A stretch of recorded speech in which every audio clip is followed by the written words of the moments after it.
daripada Allah, itulah yang memelihara hati dan pikiranmu di dalam Kristus Yesus Tuhan. Amin. Jemaat yang terkasih di dalam nama Yesus Kristus Tuhan, sebelum kami bacakan firman Tuhan bagi kita sebagaimana dibacakan melalui warta minggu di hari ini, maka kami memperkenalkan diri kami lebih singkat. Kami Pendeta Witman Marpaung, melayani di HKBP Gria Dadap, istri Boru Sitio, dan Tuhan menganugerahkan kepada kami 3 anak perempuan. Yang pertama kelas 3 SMP, yang kedua kelas 1 SMP, dan yang terakhir kelas 5 SD. Demikian kira-kira perkenalan singkat dari kami. Horas Madihita. Jemaat yang terkasih dalam nama Tuhan Yesus, firman Tuhan bagi kita tertulis di dalam Lukas pasal yang ke-7 ayat yang ke-41 sampai ayat yang ke-50. Demikian firman Tuhan. Ada 2 orang yang berhutang kepada seorang pelepas uang. Yang seorang berhutang 500 dinar dan yang lain 50. Karena mereka tidak sanggup membayar, maka ia menghapuskan hutang kedua orang itu. Siapakah di antara mereka yang akan terlebih mengasihi dia? Jawab Simon,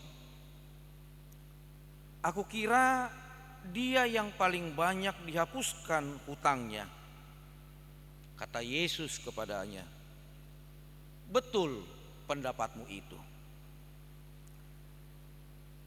Dan sambil berpaling kepada perempuan itu, ia berkata kepada Simon, engkau lihat perempuan ini. Aku masuk ke rumahmu, namun engkau tidak memberikan aku air untuk membasuh kakiku.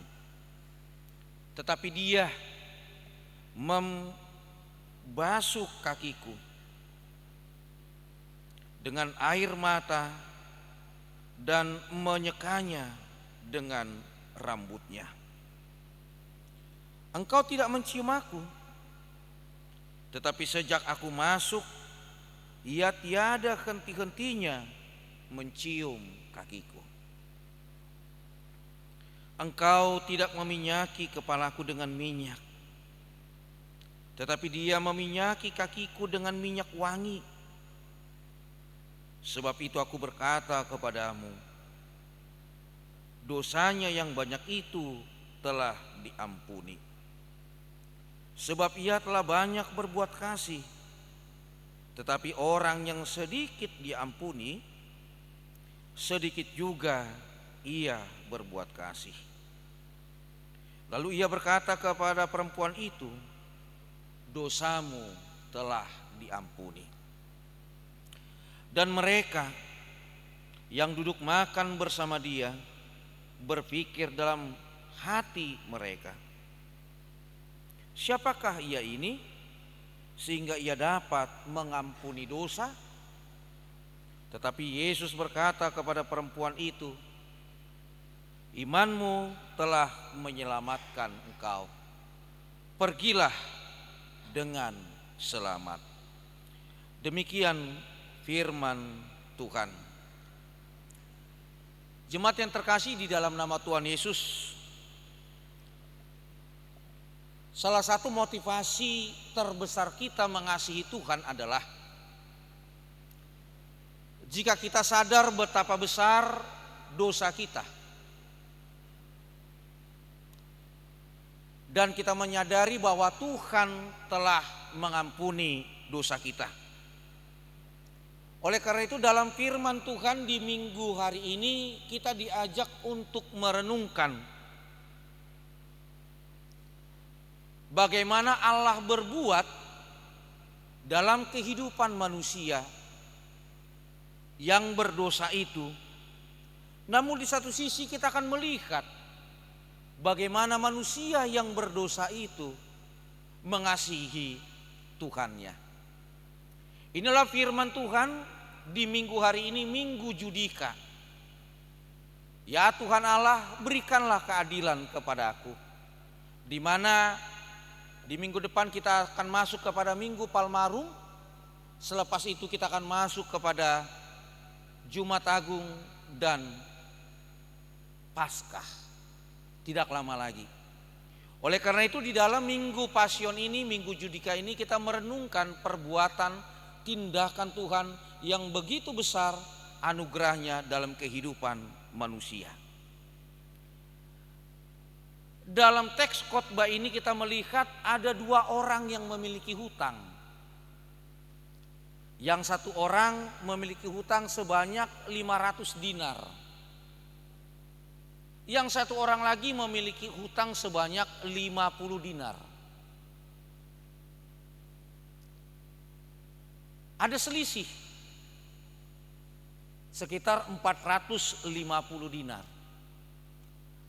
Yang satu 50 dinar, yang satunya lagi 10 kali lipat. Namun ternyata baik yang memiliki 50 dinar dan 500 dinar sama-sama tidak memiliki kemampuan untuk membayar kembali hutangnya. Maka orang yang meminjamkan uang ini apa yang dilakukan? Maka dia menghapusnya. Menghapus utang orang yang memiliki utang 50 dinar dan 500 dinar. Baik hutang yang kecil, baik hutang yang besar, sama-sama dihapuskan. Pertanyaannya, siapa yang lebih mengasihi? Secara logika, maka apa yang dikatakan oleh Simon, orang Farisi itu, bukan Simon Petrus murid Yesus ya, tapi Simon orang Farisi itu, ya tentulah yang hutangnya paling banyak dihapuskan, yaitu si 500 dinar. Maka dia adalah orang yang paling bersyukur, orang yang paling berterima kasih. Jemaat yang terkasih, dari sini kita bisa melihat ternyata kita ini sangat pandai berhitung. Tidak ada kita yang gak pandai berhitung. Karena kalau kita nggak pandai berhitung, maka kita pasti akan dibodoh-bodohi orang lain. Oleh sebab itu sejak dari dini, sejak dari kecil, kita sudah belajar untuk berhitung. Kalau kita tidak tahu berhitung, maka kita dibodoh-bodohi. Uniknya, dalam kehidupan sehari-hari, berhitung ini kita aplikasikan dalam kehidupan kita. Untung atau rugi kita membantu orang lain. Kalau kita nggak dapat untung, ngapain kita bantu orang lain? Membantu orang lain pun jadi ada hitung-hitungan. Uniknya lagi, sampai kebablasan, bagi kita orang Batak, ada satu ungkapan yang mengatakan, boleh emang pakai bahasa Batak ya? Demikian dikatakan. Molo burju ibana, uburju dua tu ibana. Geri uluk kupe, ulehot do. Alai molo jukat jahat ibana tuau, au pe boy do jahat sian ibana. Anehnya, banyak kita orang Batak memiliki filosofi hidup yang demikian. Orang Batak Kristen. Tapi saya yakin di antara jemaat yang gereja di sini nggak ada yang seperti itu filosofinya, Manginang kan? Anak-anak kami. Amang situ nggak ada filosofinya gitu kan? Iya, nggak ada. Tapi ini adalah realitas kehidupan kita orang Batak. Filosofi ini hadir dalam hidup orang Batak. Dan bukan hanya dalam kehidupan orang Batak, tetapi bahkan beberapa kita yang gak mengenal filosofi itu pun pasti di dalam hati kita tertanam dan tersimpan. Kalau dia baik sama gue juga baik sama dia. Tapi kalau dia jahat, gue juga bisa lebih jahat dari dia. Emang siapa dia?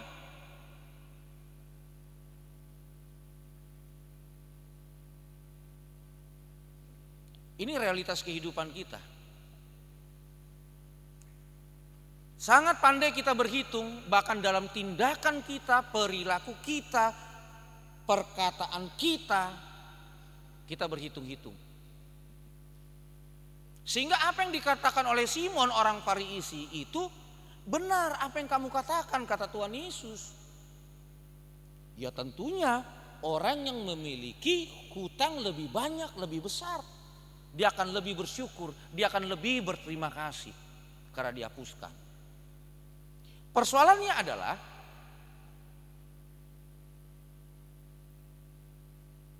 Simon tidak merasa bahwa dia adalah orang yang berdosa.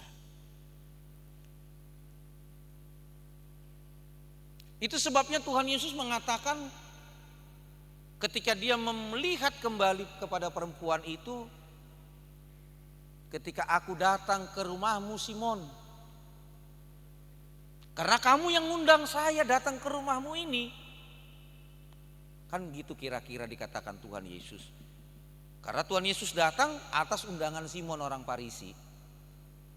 Ketika aku datang ke rumahmu ini, kamu gak nyiapin air untuk aku mencuci kaki. Tapi lihatlah perempuan itu. Aku datang ke rumahmu, dia datang menyeka kakiku dengan rambutnya. Ketika aku datang ke rumahmu ini, kamu gak mencium aku. Tapi perempuan ini menyeka kakiku dengan air matanya.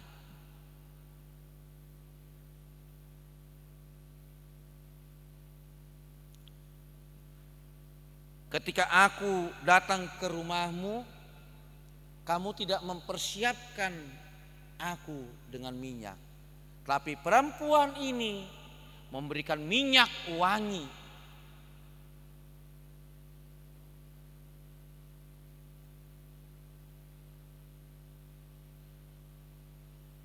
Rambut bagian dari kepala. Bagi kita manusia, kepala itu adalah mahkota. Dan rambut itu sangat-sangat mahkota. Bagi kita manusia, kaki itu bisa kita katakan kotor. Kenapa? Kalau kita pakai sendal jepit, maka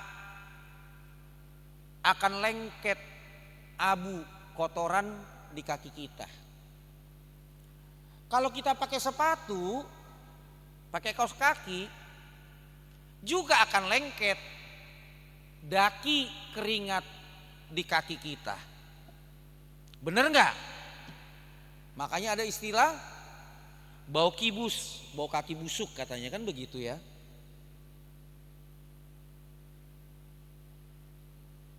Faktanya dalam pertemuan Tuhan Yesus di rumah si Simon orang Farisi itu, perempuan yang sangat menjaga rambutnya, karena itu mahkotanya.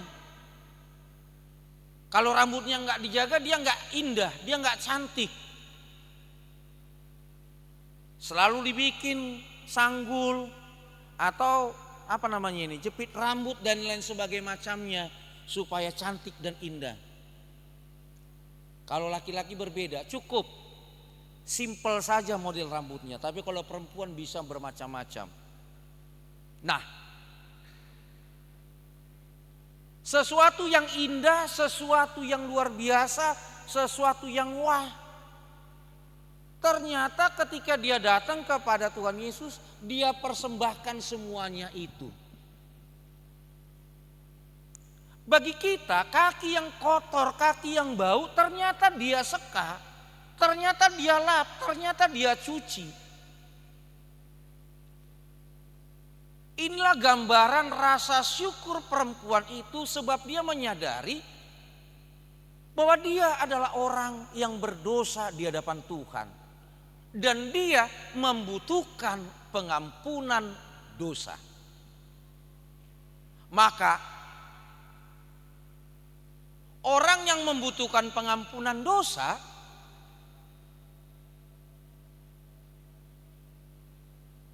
dia menyadari dirinya adalah orang berdosa, dia akan datang ke hadapan Tuhan dan memberikan yang terbaik kepada Tuhan.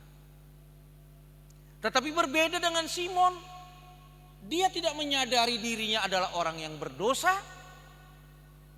Bahkan mungkin dia tidak membutuhkan pengampunan dosa, sehingga dia tidak mempersiapkan air untuk kedatangan Tuhan Yesus. Dia tidak mencium Tuhan Yesus, dan dia tidak meminyaki Tuhan Yesus. Jemaat Tuhan yang terkasih dalam nama Tuhan Yesus, oleh karena itu di mana sebenarnya posisi kita saat ini? Apakah kita sama seperti perempuan yang datang ke hadapan Yesus, mencuci kakinya dengan air mata dan rambutnya? Atau kita sama seperti si Simon orang Farisi itu? Firman Tuhan mengajak kita untuk merenungkan siapa kita di hadapan Tuhan. Terutama di minggu-minggu si taonon manang panaonon itu hatta, minggu pasion. Bahwa sebenarnya kita adalah orang yang berdosa. Dan tidak ada dosa yang kecil atau dosa yang besar di hadapan Tuhan. Dosa adalah dosa. Oleh karena itu, seberapa besar pun dosamu, Tuhan bersedia untuk menghapusnya. Seberapa besar pun dosamu, Tuhan bersedia untuk mengampuninya. Persoalannya adalah, apakah kamu, apakah kita membutuhkan pengampunan dosa dari Tuhan? Di sini persoalannya. Kalau kita memang membutuhkan pengampunan dosa dari Tuhan, maka kita akan datang ke hadapannya. Dan kita akan memberikan yang terbaik ke hadapan Tuhan. Tapi jika kita memang tidak membutuhkan pengampunan dosa itu, maka perilaku kita, tindakan kita dalam kehidupan keseharian kita terhadap Tuhan dan sesama kita, maka tidak akan jauh berbeda dengan si Simon orang Farisi itu, yang ikut serta membicarakan dan jijik terhadap kedatangan perempuan itu yang tersungkur di hadapan kaki Yesus.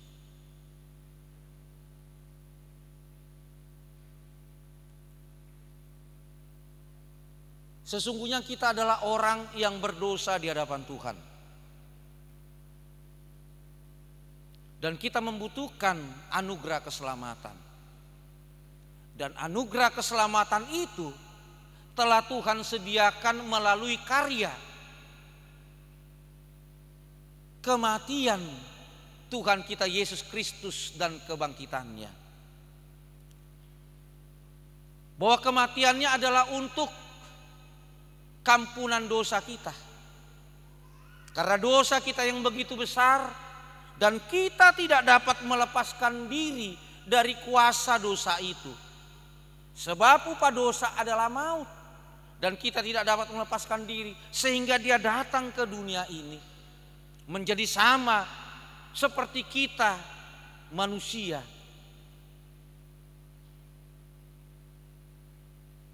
Dia mengalami penderitaan kita manusia dan dia mati sama seperti kita manusia. Bedanya, jika kita mati oleh karena dosa kita. Tapi Tuhan kita Yesus tidak. Dia mati karena dosa kita. Karenanya kita diajak oleh firman Tuhan ini, renungkan keberadaanmu sebagai orang yang berdosa. Dan renungkan perbuatan Allah, tindakan Allah yang begitu besar melalui kasih keselamatan Tuhan kita Yesus Kristus yang mati untuk kita. Pengampunannya membawa keselamatan bagi kita. Ketika kita menyadari kita membutuhkan pengampunan dari Tuhan, maka kita dengan sendirinya akan menunjukkan itu di dalam tingkah perbuatan kita setiap harinya.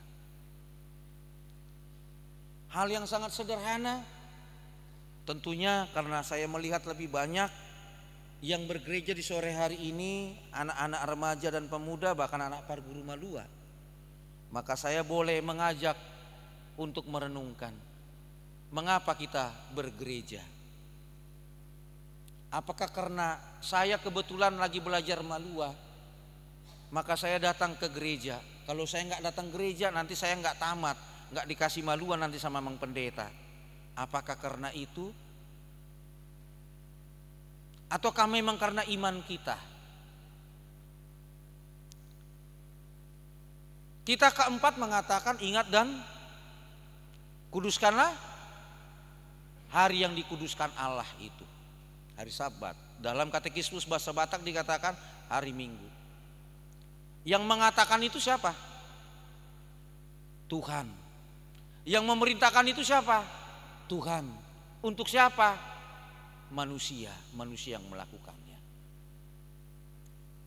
Tapi banyak untuk kaum muda merasa bahwa Senin ke Sabtu sampai Minggu kok sama aja, Amang, nggak ada bedanya harinya. Oleh karena itu diajak bagaimana kita merenungkan bahwa ketika kita berminggu atau bergereja pada hari Minggu, sebenarnya kita merayakan kebangkitan Tuhan setiap hari Minggunya. Dia yang mati untuk kita dan dia juga yang bangkit untuk kita. Oleh karena itu ketika kita bergereja pada hari Minggu, kita bukannya sekedar ibadah biasa-biasa saja, tetapi sebenarnya kita merayakan karya Tuhan Yesus Kristus Tuhan kita yang menganugerahkan keselamatan bagi kita orang yang berdosa ini. Minggu Judika, Tuhan telah memberikan keadilan bagi kita orang yang berdosa dengan kematian Tuhan kita Yesus Kristus itu. Mari kita renungkan kembali. Dan melalui perenungan itu, mari kita perbaiki diri kita, kita bertobat untuk meninggalkan segala dosa, kejahatan kita, tapi datang kembali ke hadapan Bapa, mengaku segala kesalahan dan dosa kita sambil, Tuhan, ampunilah aku orang yang berdosa ini. Dengan demikian kita membutuhkan pengampunannya. Dan Tuhan telah menganugerahkan keselamatan itu, itulah yang kita rayakan. Dan itu menjadi sukacita bagi kita, dan itu menjadi firman berita sukacita sesuai dengan topik di minggu hari ini. Dosamu telah diampuni. Dosamu telah diampuni hanya diberikan kepada orang yang berdosa, namun orang berdosa itu membutuhkan pengampunan dari Tuhan. Biarlah firman Tuhan ini semakin menyegarkan hidup beriman kita dan menguatkan iman kita percaya kepadanya akan karyanya yang luar biasa. Amin, kita berdoa. Kami bersyukur kepadamu ya Tuhan bahwa Engkau senantiasa menyertai hidup kami. Dan di dalam hari Minggu ini Engkau masih memberi kesempatan bagi kami untuk bersyukur, memuji, memuliakan nama-Mu, sekaligus merasakan kasih-Mu yang begitu besar melalui keselamatan yang telah Engkau anugerahkan di dalam Yesus Kristus Tuhan kami. Mengingatkan kami sesungguhnya kami adalah orang yang berdosa. Kami tidak layak menerima anugerah keselamatan itu. Upah kami adalah maut, upah kami adalah kematian yang kekal. Tetapi Engkau murah hati, Engkau hapuskan itu dengan kehadiran anak-Mu Yesus Kristus Tuhan kami di tengah-tengah dunia ini. Dia menjadi sama seperti kami. Dia menderita dan Dia mati di atas kayu salib untuk kami. Sehingga kami orang yang berdosa ini, ketika kami membutuhkan anugerah keselamatan, maka keselamatan itu boleh hadir hanya di dalam Dia. Dan keselamatan itu diberikan bagi orang-orang yang membutuhkan dan bagi orang-orang yang beriman kepada Dia. Kami adalah orang yang membutuhkan keselamatan itu, membutuhkan pengampunan itu, dan kami beriman kepada Yesus Kristus Tuhan kami. Tuhan, kami mensyukuri segala karya keselamatan yang telah dianugerahkan kepada kami. Berkati, kuatkan kami untuk melakukan, mensyukuri anugerah keselamatan itu di dalam kehidupan kami setiap hari, di tengah-tengah keberagaman hidup kami, dengan segala aktivitas dan rutinitas kami, agar kami baik, menjadi lebih baik kepada sesama kami. Berkati segenap penyelenggaraan pertukaran pengkhotbah di minggu hari ini, biarlah itu juga menjadi kemuliaan nama-Mu. Berkati pelayanan segenap parhalado di tengah-tengah gereja-Mu ini, yang dipimpin oleh Bapak Pendeta kami, Bapak Pendeta MP Sinaga. Jemaat-Mu yang dalam keadaan sakit, kami mohon Engkau yang sembuhkan. Jemaat-Mu yang berdalam pergumulan, kiranya Tuhan Engkau sertai, kuatkan, teguhkan imannya. Yang berduka cita, Engkau yang menghiburkannya. Cukupkan segala sesuatu yang perlu dalam hidup kami, agar kami boleh bersuka cita bersama dengan keluarga kami, mensyukuri berkat-Mu setiap harinya dalam hidup kami. Kami serahkan doa kami melalui Yesus Kristus Tuhan kami berdoa. Amin. Kita berikan persembahan sambil bernyanyi.